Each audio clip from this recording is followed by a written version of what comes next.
Assalamualaikum warahmatullahi wabarakatuh. Pertama-tama, marilah kita bersama-sama memanjatkan puji syukur kehadirat Allah Subhanahu wa Ta'ala, karena atas berkat rahmat dan hidayahnya kita masih dapat menyelesaikan video presentasi ini. Dan tak lupa pula kita kirimkan salawat serta salam kepada baginda Rasulullah Muhammad SAW yang telah membawa kita dari alam yang gelap gulita menuju ke alam yang terang benderang seperti saat ini. Sebelumnya saya ucapkan terima kasih kepada Bapak Aprisal MPD yang telah memberikan kesempatan kepada kelompok kami untuk mempresentasikan video ini. Kami dari kelompok 5 beranggotakan 5 orang, yaitu saya Fitra Aulia Ramadhani, Elizabeth Intan Lume, Ulfiani, Nur Aisyah, dan Citra. Di sini kami akan membawakan sebuah materi dengan judul Manajemen Pendidikan. Langsung saja kita masuk ke materi. Pengertian manajemen pendidikan. Pengertian manajemen pendidikan jika ditinjau dari bahasa, manajemen berasal dari kata to manage atau yang berarti mengurus, mengatur, melaksanakan, dan mengelola. Sedangkan dari terminologisnya, manajemen sulit untuk didefinisikan secara tepat, sebab terdapat begitu banyak ahli yang memberikan pengertian terhadap manajemen dan definisi mereka seringkali berbeda-beda. Bahkan tidak ada definisi yang dapat diterima secara umum. Pengertian manajemen pendidikan ini bisa sangat luas sehingga tidak ada definisi yang digunakan secara konsisten oleh semua orang sebagai bahan untuk penjelasannya. Ada beberapa ahli yang memberikan pendapat mengenai pengertian manajemen, di antaranya yaitu Johan de Millet. Ia memberikan pengertian bahwa manajemen sebagai suatu proses pengarahan dan pemberian fasilitas kerja kepada orang-orang yang telah diorganisasikan ke dalam kelompok-kelompok formal untuk mencapai tujuan yang diharapkan. Sedangkan menurut Stoner dan Freeman, mereka mengemukakan bahwa manajemen merupakan suatu proses perencanaan, pengorganisasian, dan kepemimpinan, serta pengendalian semua sumber daya organisasi untuk mencapai tujuan yang telah ditetapkan. Manajemen yang didefinisikan sebagai suatu proses adalah cara sistematis untuk melakukan pekerjaan. Proses tersebut berupa kegiatan-kegiatan dalam manajemen. Tidak ada kesepakatan dari ahli dalam menentukannya, seperti perencanaan, pengorganisasian, pengarahan, dan pengendalian atau pengawasan. Definisi tersebut menunjukkan bahwa manajemen dilakukan untuk mencapai tujuan.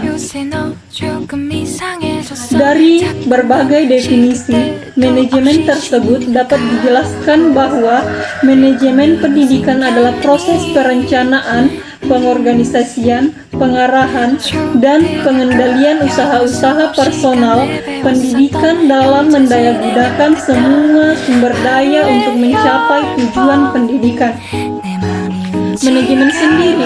Manajemen pendidikan sendiri juga merupakan suatu cabang ilmu yang usianya masih sangat muda, sehingga tidak heran jika masih banyak orang yang tidak mengenai istilah ini. Adapun istilah lama yang sering digunakan untuk menyebutkan manajemen itu, yaitu istilah administrasi. Mungkin itu saja dari saya. Selanjutnya saya persilahkan kepada materi berikutnya.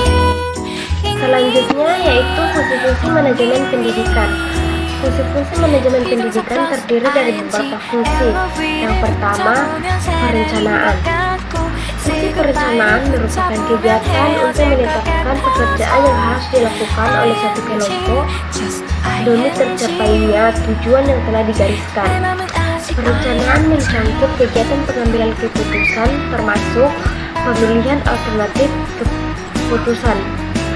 Perencanaan pendidikan ialah proses pemikiran yang sistematis, analisis, dan rasional mengenai apa yang akan dilakukan bagaimana melakukannya, siapa pelaksanaannya, mengapa hal itu harus dilakukan, dan kapan suatu kegiatan dilaksanakan. Hal ini untuk meningkatkan mutu pendidikan agar lebih efektif dan efisien, sehingga proses pendidikan dapat memenuhi tuntutan dan kebutuhan masyarakat. Yang kedua yaitu pengorganisasian. Pengorganisasian adalah proses pembagian kerja ke dalam tugas-tugas yang lebih kecil, membebankan tugas-tugas itu kepada orang yang sesuai dengan kemampuannya, mengalokasikan sumber daya dan mengkoordinasikannya dan efektivitas pencapaian tujuan organisasi. Yang ketiga yaitu pengarahan.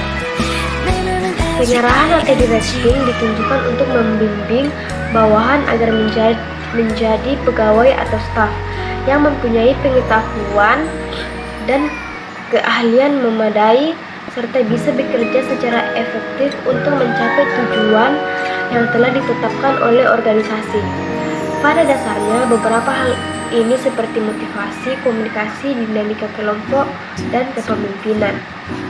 Yang keempat yaitu pengawasan atau supervisi. Pengawasan sangat diperlukan untuk melihat dan mengevaluasi sejauh mana hasil yang tercapai.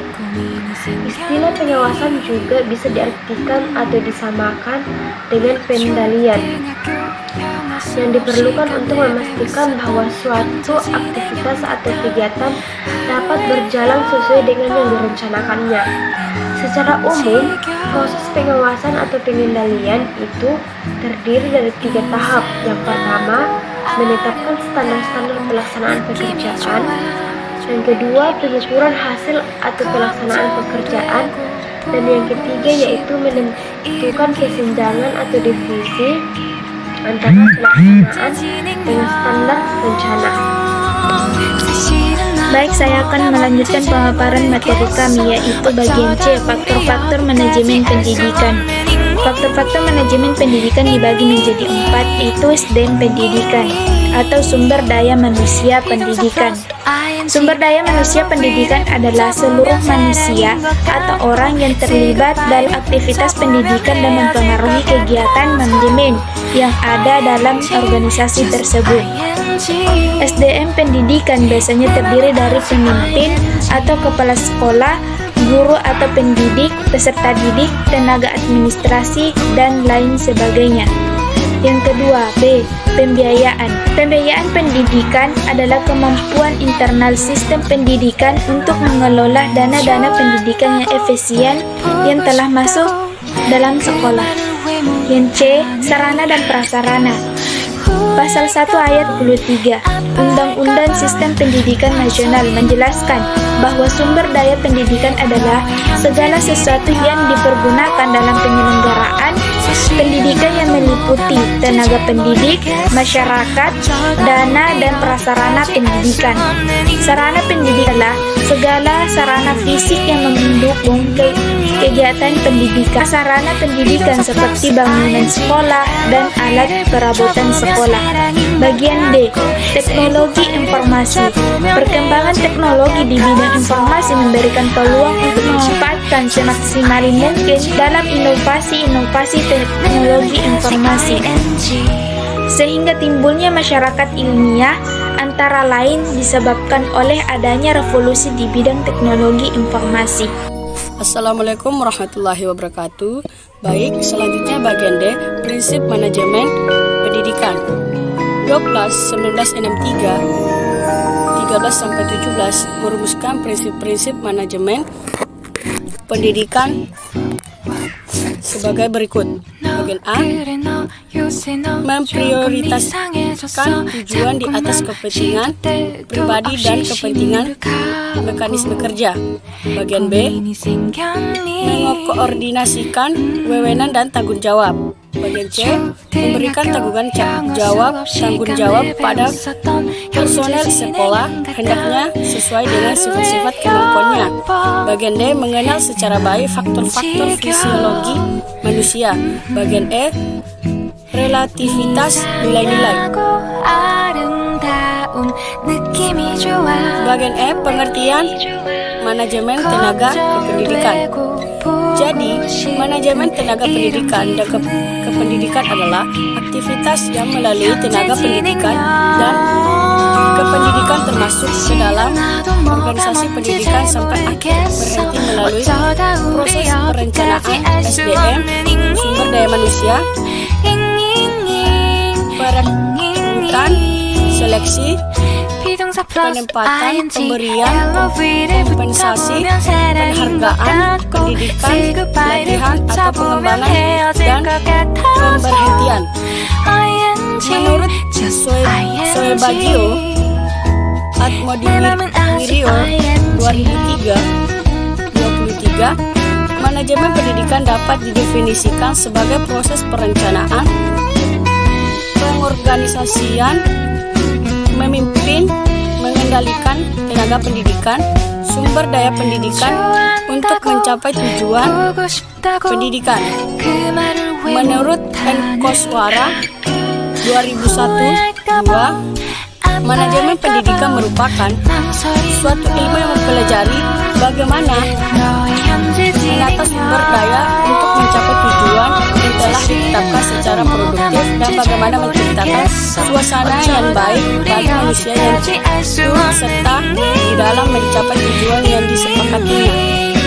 Menurut Hadari Nawawi 1981-11, manajemen pendidikan ialah rangkaian kegiatan atau keseluruhan proses pengendalian usaha kerjasama sekelompok orang untuk mencapai tujuan pendidikan secara berencana dan sistematis yang diselenggarakan di lingkungan tertentu, terutama lingkungan pendidikan formal. Pengertian di atas yakni dari beberapa ahli yang mengungkapkan tentang manajemen pendidikan. Jenis-jenis tenaga kependidikan. Tenaga kependidikan adalah anggota masyarakat yang mengabdikan diri dan diangkat untuk menunjang penyelenggaraan pendidikan. Di Indonesia sendiri lebih dikenal dengan pengajar adalah tenaga kependidikan yang berpartisipasi dalam menyelenggarakan pendidikan. Dengan tugas khusus sebagai profesi pendidik, pendidik mempunyai sebutan lain sesuai kekhususannya yaitu bagian A, guru. Bahasa Sanskerta yang berarti guru, tapi secara harfiahnya adalah berat, adalah seorang pengajar suatu ilmu. Dalam bahasa Indonesia, guru umumnya merujuk pendidik profesional dengan tugas utama mendidik, mengajar, membimbing, mengarahkan, melatih, menilai, dan mengevaluasi peserta didik. Bagian B, dosen.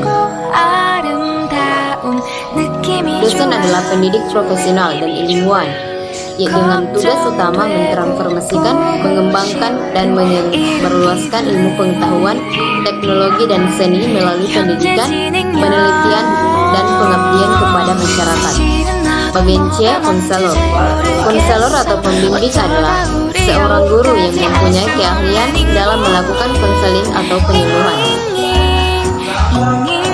Berlatar belakang pendidikan minimal sarjana strata 1 atau S1 dari jurusan psikologi pendidikan dan bimbingan PPB, bimbingan konseling BK atau bimbingan penyuluhan BP.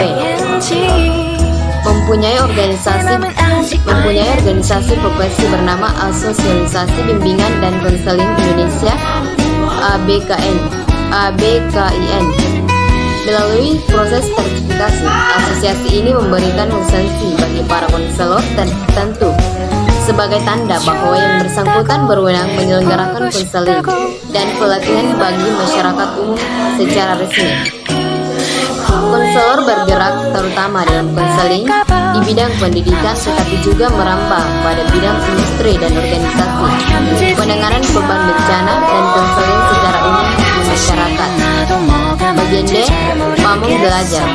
Guru pamong adalah pembimbing belajar mandiri siswa, yaitu anggota masyarakat yang peduli akan pendidikan. Dengan ketentuan pendidikan minimal SMA dan berada pada lingkungan sekitar tempat kegiatan belajar. C. Bagian C, media yasi suara. Media yasi suara adalah pegawai negeri sipil atau PNS yang diangkat sebagai pejabat fungsional oleh pejabat yang berwenang dengan tugas tanggung jawab wewenang untuk mendidik, mengajar dan atau melatih pegawai negeri sipil atau PNS pada lembaga pendidikan dan pelatih atau diklat pemerintah. Bagian F, tutor. Tutor adalah orang yang memberi pelajaran atau membimbing kepada seseorang atau sejumlah kecil siswa di rumah, bukan di sekolah. Arti lain dari tutor adalah dosen yang membimbing sejauh mahasiswa dan dalam pelajarannya. Bagian G, instruktur. Instruktur ialah orang yang bertugas mengajarkan sesuatu dan sekaligus memberikan latihan dan bimbingan pengajar, pelatih, serta pengasuh. Bagian H, fasilitator. Fasilitator adalah seseorang yang membantu sekelompok atau memahami tujuan bersama mereka dan membantu mereka membuat rencana guna mencapai tujuan tersebut tanpa mengambil posisi tertentu dalam diskusi. Bagian I, ustaz.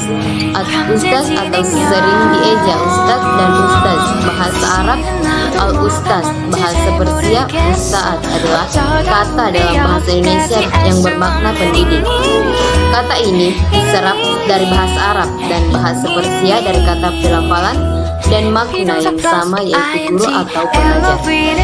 Dalam bahasa Indonesia, kata ini lebih merujuk kepada guru pengajar. Ustadz adalah gelar kehormatan untuk pria yang digunakan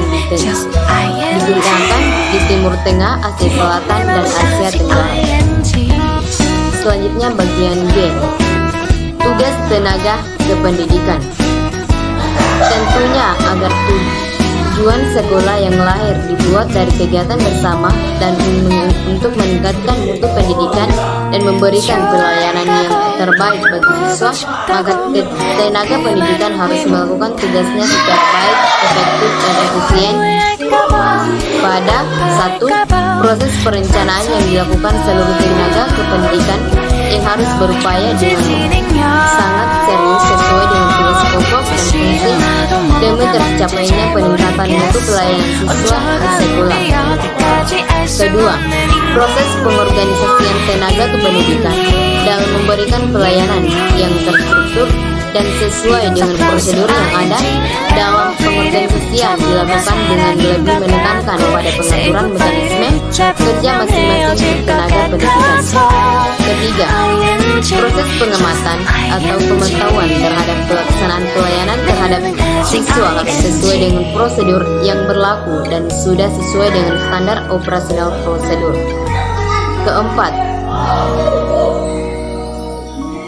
proses evaluasi yang dilakukan secara bertahap dan hasil evaluasi terus dilakukan perbaikan dan perbaikan sehingga dapat meningkatkan mutu pelayanan siswa dari waktu ke waktu.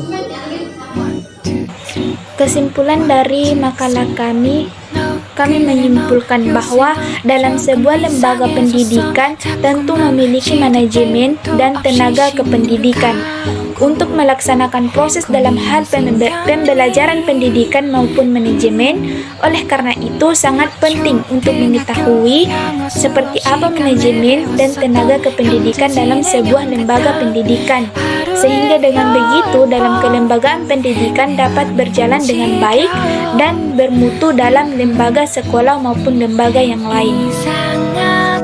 Sekian video presentasi dari kelompok kami, kurang dan lebihnya mohon dimaafkan. Saya akhiri dengan ucapan wabillahi taufiq wal hidayah. Wassalamualaikum warahmatullahi wabarakatuh.